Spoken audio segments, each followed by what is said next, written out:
bilisan nyo. Kailangan umabot ang mga yan sa China bukas. Go! Faster! Patay ka! Patay ka! Patay ka!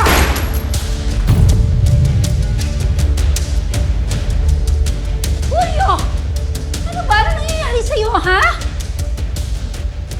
Nakita niya na kung sinong lumusob kay Paquito at sa lugar ko at sa iba pa nating mga kaibigan. Sino? Si Lolong! Buhay si Lolong? At hindi ako titigil hanggat di ko siya napapatay.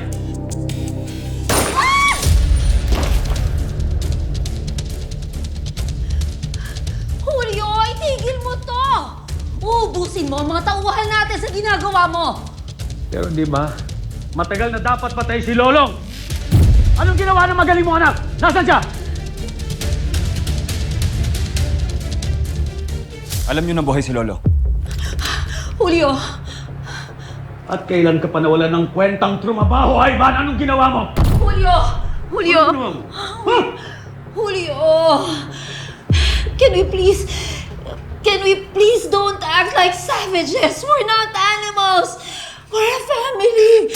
Come on, pag-usapan natin ito bilang isang pamilya, please! Matagal nang pinatay ni Lolong ang nag-iisang pamilya ko. Lilinisin ko to. Papatayin ko si Lolo. Dadalhin ko yung ulo niya sa inyo. So dramatic. Pero alam niyo, kung ako sa inyo, kumikilos na ako.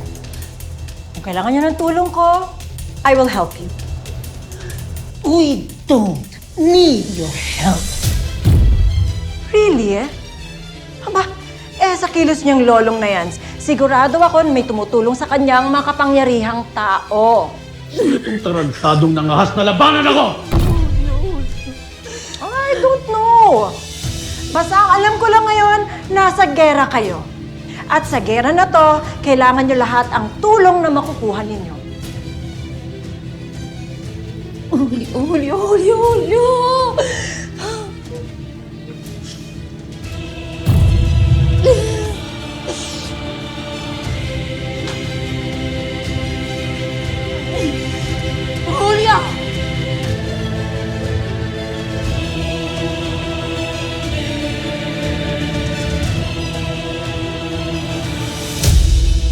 Oh!